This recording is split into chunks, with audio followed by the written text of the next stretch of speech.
지난해 예금금리와 대출금리 차이가 5년 만에 최대로 벌어졌다고 합니다. 이를 통해 은행들은 사상 최대의 이자 수익을 거둘 예정이라고 하는데요. 지난해 은행의 대출 평균 금리는 3.71%, 예적금 등의 수신금리는 1.4%였던 것으로 나타나 두 금리 간 차이인 예대 금리 차가 2.31%포인트였습니다. 이는 2013년 2.53% 이후로 가장 차이가 큰 수치인데요. 은행으로서는 최대 수익을 달성하였지만 생산성 개선보다는 예대 금리 차를 확대하는 손쉬운 방법으로 거둔 것이라는 비난의 목소리가 나오고 있습니다. 금융당국에서도 늦었지만 대출금리 인하를 압박하고 있다고 하는데요. 효과는 언제쯤 나타날까요?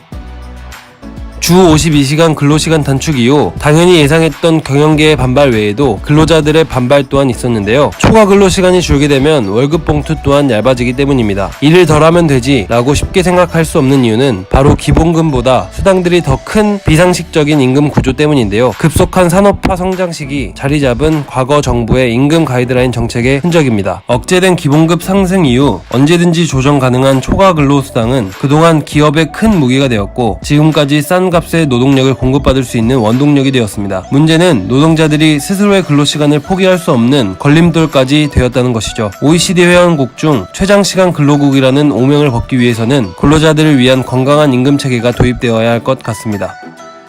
지난 11일 서울 중구 은행회관에서 금융위원회와 금융감독원, 금융연구원이 P2P 금융법제화 공청회를 열었습니다. 골자는 P2P 금융에 대한 개인의 투자 한도를 업체가 아닌 업계 전체로 통합하고 기존 금융회사의 투자 또한 허용하는 내용입니다. 우선 P2P 금융은 온라인을 통해 기존 금융회사가 아닌 투자자들과 합리적인 이율로 자금을 필요로 하는 대출자들을 연결하는 것인데요. 대출 심사가 까다로운 기존 금융회사와는 달리 신용등급이 다소 낮더라도 대부업 이자율보다 합리적인 대출이 가능해 전 세계적으로 빠르게 퍼지고 있습니다. P2P 금융의 투자 한도를 업계로 통합 설정하면 전반적인 P2P 금융의 유연성이 더해지고 또한 기존의 금융회사가 투자자로 참여하면 P2P 대출의 이미지 제고 및 간접적 투자자 보호 등의 긍정적인 측면이 더해질 것이라는 것입니다.